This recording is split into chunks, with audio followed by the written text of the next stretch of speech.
자료 제출 관련해서 말씀 올리겠습니다. 순천 광양 곡성 구례갑 소병철입니다. 처장님, 지금 다른 의원님들이 자료 제출 관련해서 여러 가지 문제점을 지적하셨습니다. 저도 자료 제출 예고를 하면서 느낀 게 사실 좀 법원은 다르리라고 생각했습니다. 다른 기관과. 그런데 대처가 없습니다. 이 자료를 어떤 자료를 요구하면 지금 다른 존경하는 의원님들 말씀처럼 전날 줘버리면은 밤에 갖다 주고 하면 사실 어떻게 준비를 하겠습니까? 판결문 쓸 때 전날 어떤 증거 자료를 갖다 주면 판결문 쓸 수 있겠습니까? 정말 이런 부분 좀 고쳐주셨으면 좋겠어요. 또 중요한 통계는 통계를 안 잡고 있다고 하는 부분을 보고 또 놀란 게 있었어요. 제가 예를 하나 들면은 지금 국민참여재판에서 피해자들이 참여재판을 원치 않으면은 배제할 수 있는 조항이 있지 않습니까? 그래서 그러면 그동안에 지금 국민참여재판이 2008년부터가 시행이 됐으니까 이런 경우 피해자가 국민참여재판을 원치 않는다고 하는데도 판사님들이 참여재판을 회부한 통계, 이런 것은 있어야 되는 거 아닌가요? 당연히. 그래야지 법원에서 어떻게 국민들을 위해서 국민참여재판을 활용하고 있는지 알 수가 있는데요. 이런 중요한 통계는 통계가 없다 그래요. 없는 건지 이해는 잘 안 되죠, 사실. 또 예를 들면은 지금 우리 양형위원 위원장님 앉아 계십니다만은 사실 양형 기준만큼 중요한 게 인신구속이나 영장 발부에 대한 기준이라고 생각합니다. 그것도 지금 재판이지 않습니까? 기준을 물어보니까 기준이 없다 그래요. 아니, 인신구속을 하는데 그러면 영장 판사님이 자기 마음대로 하는 겁니까? 그렇지는 않을 거 아닙니까? 만약에 기준을 그동안 설정을 안 했다면은 정말 믿기 힘든 이야기죠, 사실. 어떤 기준에 의해서 영장을 발부하고 기각하고 하는 부분이 있어야지 국민들이나 또 사법부 행동 재판에 대해서 판단할 수 있는 거 아닙니까? 이런 부분 좀 처장님 이번에 개선 좀 해주시면 좋겠어요. 네, 수고하셨습니다. 다음 전주혜 의원님. 네, 말씀. 네, 전남 순천 광양 곡성 구례갑 소병철입니다. 우리 처장님, 그리고 오늘은 법원의 간부님들이 다 나오셨어요. 1년 동안 고생들 많이 하셨습니다. 사법부에 대해서 쓴소리를 할 수 있는 곳은 국회가 유일하다고 해도 과언이 아니라고 생각합니다. 그래서 오늘 우리 법원의 간부님들께서 의원님들 말씀하시는 것을 좀 많이 새겨주시면 좋겠습니다. 부탁 말씀드리면서 시작합니다. 아까 우리 대법원장님도 오셨고 또 우리 법원에서 지금까지 제일로 중시하는 게 결국은 사법에 대한 국민의 신뢰 아니겠습니까? 여러 가지 문제가 제기되는 것이 다 거기서 출발을 하고 있는데요. 우리 대법원장님께서 좋은 재판, 감동할 수 있는 사법 이런 말씀을 주셨는데요. 우선 제가 처음에 우리 지금 마침 보통 때는 처장님만 나오시는데 우리 연수원장님하고 사법정책연구원장님 또 우리 법원공무원 교육원장님 세 분 다 나와 계시니까요. 이 교과 내용을 좀 살펴보면은 대부분이 법적 지식, 전문성 함양 이런 부분에 거의 8, 90%가 포커스가 맞춰져 있어요.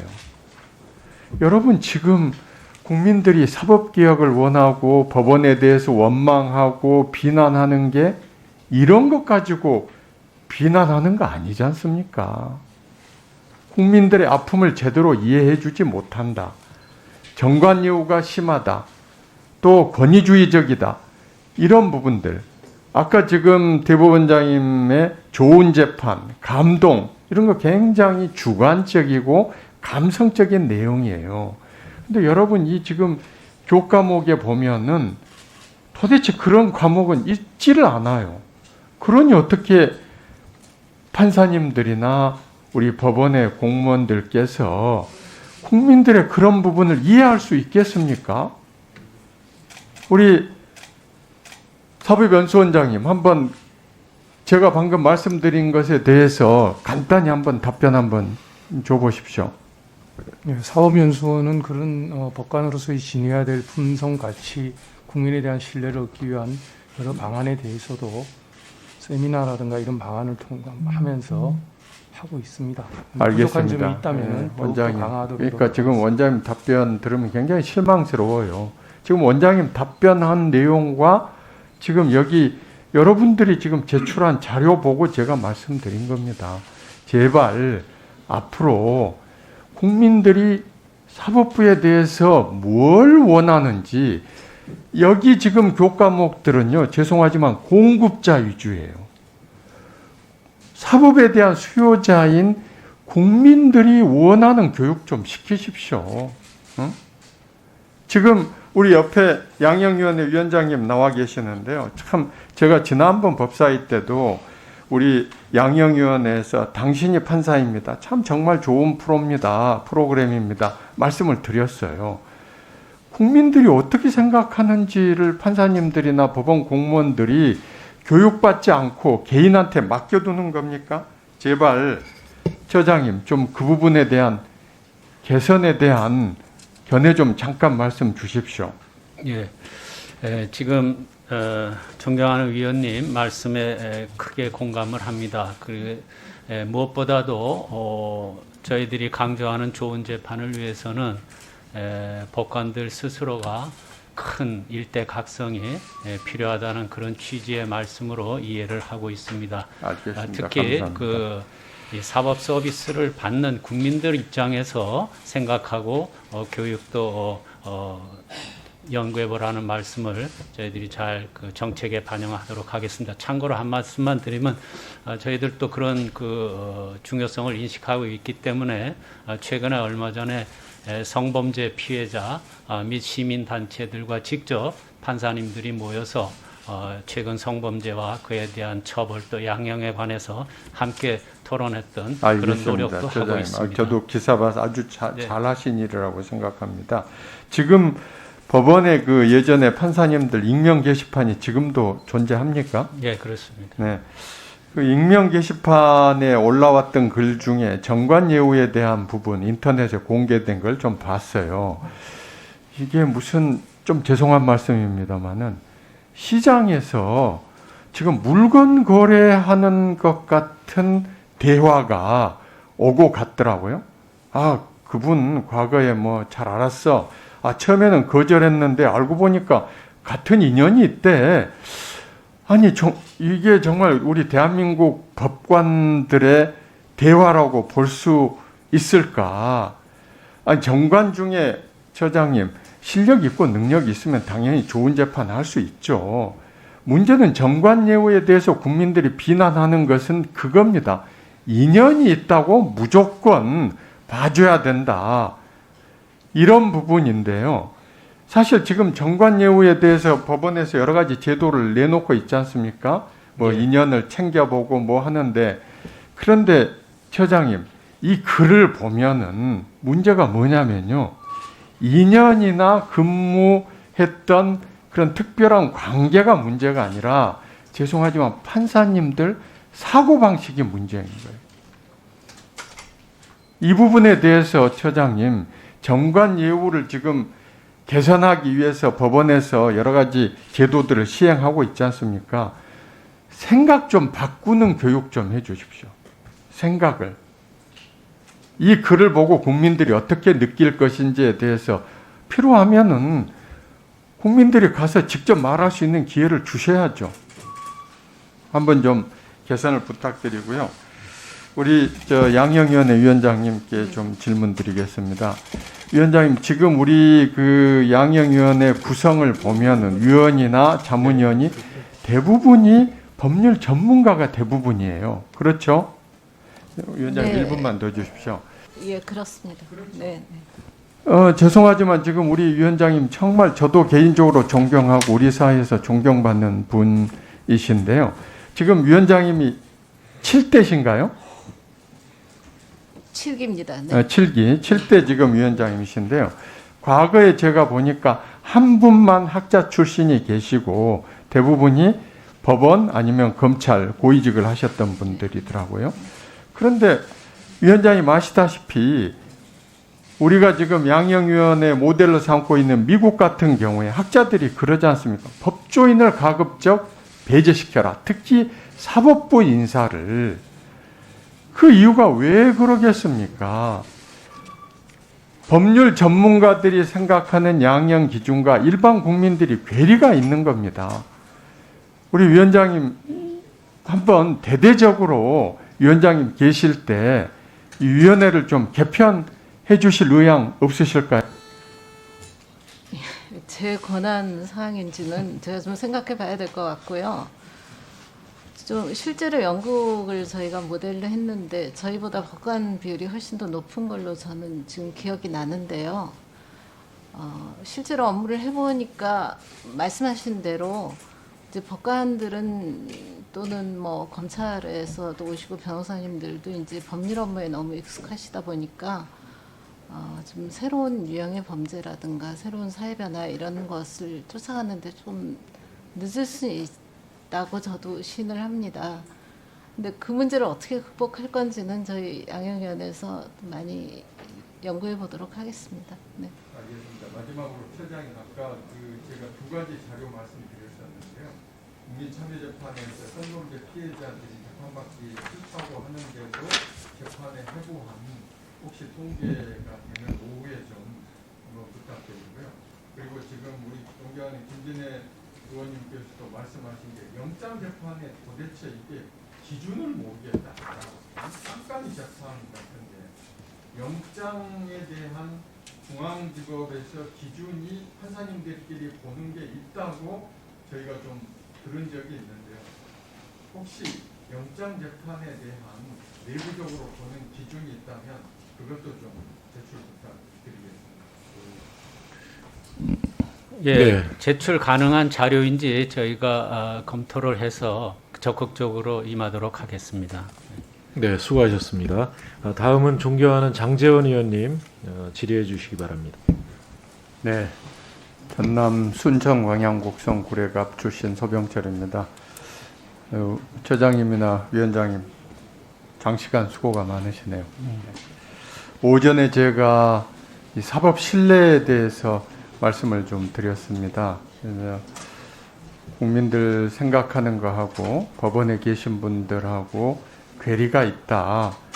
국민들이 중시하는 거하고 법원에서 중요시하는 것이 서로 좀 다른 것 같다. 이런 취지 말씀도 드렸는데요.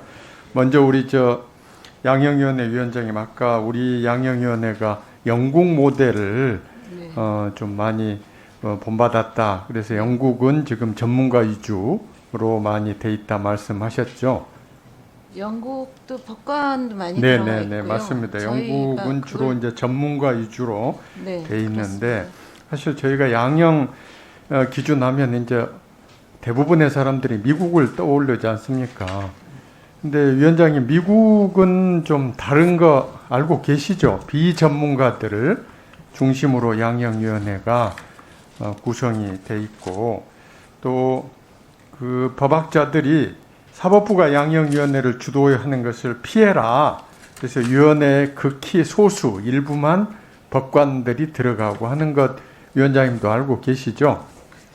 그래서 제가 말씀드리는 것은 오전에도 말씀드렸지만 이 양형위원회 구성을 한번 다시 좀 재검토를 해주시라 이 말씀을 드리는 겁니다. 여기서 지금 당장 어떤 답을 주시라는 게 아니고요. 아까 위원장님이 영국 모델 말씀하셨으니까 미국의 모델도 한번 참고를 하셔서 미국도, 국민들이 지금 네네. 계속 법원에 대해서 불만을 갖는 게 판사님들이 내리시는 형량에 대해서 여론이 지금 싸늘하지 않습니까? 그래서 그런 부분을 조금 개선할 수 있는 노력이 필요하다고 생각이 됩니다. 예. 처장님께 여쭙겠습니다. 네. 지금 사법 신뢰 관련해 가지고 몇 가지 사건 재판 이야기를 좀 해보겠습니다. 우리 지금 음주운전 작년 6월달에 윤창호 씨 법이 이제 발효가 됐지 않습니까? 예. 굉장히 엄격하게 강화를 했죠. 근데 판결 결과를 봐보니까 결과가 바뀌지를 않았어요. 이건 좀 문제가 있는 거 아닙니까?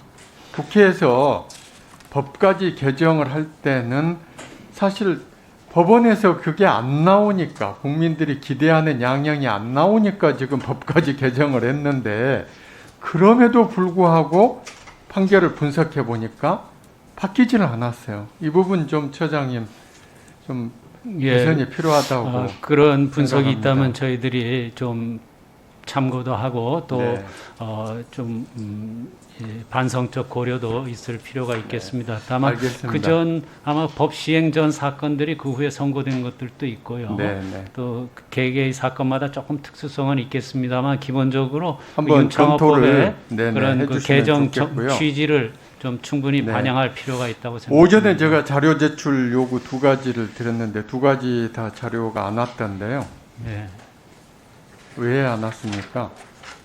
하나는 지금 국민참여재판에서 성범죄 피해자들이 참여재판을 원치 네. 않았을 경우, 배제되는 그 네네. 비율이나 이런 것만. 네. 또 하나 보시죠. 아니, 결론만 말씀해 주십시오. 있습니까? 통계가? 그게 지금 바로 추출하기가 좀 어려운 것 같아서. 알겠습니다. 예. 그리고 아까 우리 김진 의원님도 말씀하셨던 영장 발부에 대한 기준, 내부 기준도 제가 말씀을 드렸는데 그 제출이 곤란한 겁니까? 예, 그거 제가 아까 또 말씀하셔서 말씀을 드리겠습니다. 기본적으로 어떤 영장 재판에 그 가이드라인이나 이런 거는 없습니다. 아니, 처장님 예. 참 이게 똑같은 용어인데요. 네네. 가이드라인 그래버리면은 굉장히 네거티브하게 예. 들려요. 네네. 왜냐하면 영장도 재판이기 때문에 옆에 지금 양영현 위원장님 계시지만 양형을 가이드라인 그러면 조금 이상하게 들려요. 네네. 국민들이 제일로 중요한 인신구속에 대해서 예측 가능성이 있어야 된다. 또 압수수색 영장에 대해서도 지금 굉장히 의견이 다르지 않습니까? 예. 이 법원에서 어떤 객관적인 기준을 가지고 운용하고 있다고 믿고 싶어요, 사실. 그런데 알 길이 없어요. 예, 우선 그러면은 처장님 시간 네. 전략을 위해서 그런 내부 기준이 있습니까, 없습니까? 내부 기준 없습니다. 없습니까? 예. 확실합니까? 네. 그러면 잘못된 거 아닙니까? 그렇지 않습니다. 아니, 그게 되게 지금 양형도 지금 기준을 설정해가지고 그 범위 내에서 판사님들이 선택을 하게 돼 있는데 인신구속에 대해서 어떻게 전적으로 영장 판사한테만 그것을 맡깁니까?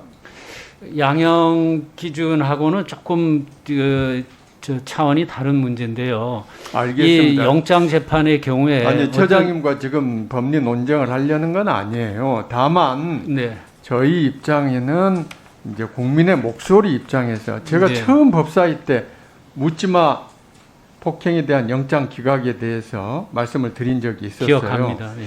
그러면 법원에서 사법 신뢰라는 게 뭡니까?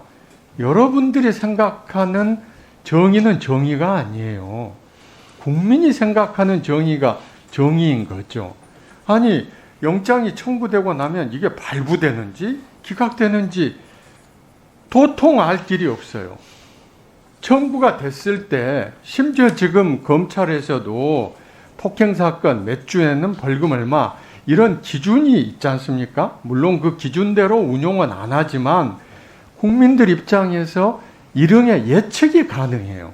영장은 도대체 예측을 할 수가 없어요. 이게 올바른 정의입니까? 이게 국민들한테 신뢰를 얻을 수 있는 겁니까? 지금 제가 처장님과 그 부분에 대해서 논쟁하려는 건 아니에요. 예, 여러분들께 저는 국민들 목소리로 국민 입장에서는 이건 납득할 수가 없다. 예를 들면 성폭력 피해자 입장에서 자기를 가해한 사람 영장 청구가 됐다. 아, 이건 발부가 되겠구나. 이런 예측이라도 할 수 있어야죠. 이 부분에 대해서 저는 법원에서 제발 국민들 신뢰 차원에서 기준을 설정을 해서 이 부분도 공개를 해 주십사 하는 것을 촉구드리는 겁니다. 예. PPT 좀 띄워보십시오. 이 사법기관 신뢰도에 대해서 지난 한 10여 년간 쭉 그 추세를 좀 한번 보겠습니다. 저기 보면은 참 안타까운 게요. 경찰, 검찰, 법원 이렇게 돼 있습니다. 이 경찰은 물리력을 사용하는 기관이다. 법원이 언제부턴가 순위가 뒤바뀌어버렸습니다. 정말 저는 여러분들이 이거 뼈아프게 생각하셔야 된다고 생각해요. 예. 국민들이 의지할 수 있는 최후의 법치주의에 대한 보호가 여러분들이시지 않습니까? 예. 그런데 지금 저 신뢰도를 보십시오. 정말 저는 이거 보면 제가 법원 구성원이라면은 좀 수치스럽게 생각합니다. 절치부심해야 돼요. 이게 여러분 계속되면요. 저는 검사 출신으로 30년 가까이 있었어요. 검찰에 대해서 계속 검찰 개혁해라고 목소리가 있었어요. 안 하니까 드디어 분물 터지듯이 최근에 일들이 일어나고 있는 겁니다. 저는 법원이 무서워해야 된다고 생각합니다. 이런 현상은 여러분들이 오늘은 지금 국감이라 지금 듣고 계신 많은 법원 간부님들이 계시잖아요. 이렇게 가면은 정말 더 강력한 사법개혁에 대한 어떤 조치가 나올 수 있어요. 제발 이번 국감을 계기로 법원 구성원들이 크게 한번 다시 생각해 주시기를 촉구드립니다. 예, 위원님 말씀 잘 새겨 듣겠습니다. 네, 수고하셨습니다. 다음은 존경하는 장제원 의원님 질의해 주십시오. 시간 전략을 위해서 처장님 그 여러 개 질의는 이따 서면으로 제출을 하겠고요. 예. 두 가지만 말씀드리면 나중에 답변은 서면으로 해 주십시오. 예. 배상명령 사건이 1981년 도입돼 가지고 쭉 별로 증가세가 없더니 근래 와가지고 특히 2019년에 보면 거의 15,000건이 거의 뭐 폭발적인 증가를 했는데요. 여러 가지 원인이 있을 걸로 합니다. 자체적으로 한번 분석하셔가지고 왜 이렇게 근래 와서 한 2, 3년 사이에 폭발적으로 증가하는지 그 원인을 좀 보내주시고요. 예. 또 하나는 지금 국가의 불법 행위로 재심을 해서 참 어렵게 무죄를 받지 않습니까? 예. 그 다음에 이제 다시 또 국가를 상대로 손해배상하죠. 하세월이지 않습니까? 굉장히 시간이 재심 자체도 오래 걸리지만은 예. 또 손해배상 민사소송. 받는 것도 굉장히 오래 걸려요. 예. 사실 어떻게 보면 너무나 가혹한 일인데요. 이걸 제도적으로 좀 개선하는 방법 중에 하나로 혹시 가능하다면 소촉법을 좀 개정해서 재심 사건에서 무죄가 되면은 그 당사자들이 바로 배상 명령을 좀 신청할 수 있도록 하는 것도 한번 검토해 주십사 하는 거고요. 두 번째 질문은 그 지난번에 우리 처장님도 좀 격리되셨죠, 코로나 때문에. 네. 법원에서 이 코로나 이제 거의 지금 1년이 이제 다 돼가 10개월째 됐지 않습니까? 많은 국민들이 정말 피폐하고 힘든 상황인데요. 이제 조성행정기관에서는 여러 가지 뭐 재난지원금도 주고 조치를 하지 않습니까? 우리 법원에서는 과연 이 힘든 국민들을 위해서 뭘 하고 계시고 고민하고 있는지, 단순히 그냥 재판을 뭐 2주 연기한다. 이건 사실 어떻게 보면 국민으로서는 더 힘든 것일 수 있거든요. 재판이 늘어지니까. 예를 들면은 어떤 이제 언론에 참 그 어렵게 먹고 살기 위해서 부득이 행정법규 위반을 해서 처벌을 받아야 되는데 담당 재판부가 그런 한계 상황을 고려해서 보통 때의 양형 기준보다 선처를 했다든지 사실 이런 기사를 본 적이 없어요. 그래서 법원에서는 지금 피폐해져가는 우리 국민들의 삶을 위해서 무엇을 고민하고 계시고 하고 계시는 게 혹시 있으면은 그걸 답변으로 좀 보내주시고요. 하는 게 없다면은 앞으로 어떻게 하실 것인지 좀 강구를 해서 같이 보내주시면 좋겠습니다. 예, 네. 법원도 노력을 하고 있고요. 네, 자세한 시간이 거는 없으니까 서면으로 처장님. 네, 네, 말씀드리겠습니다. 이상입니다.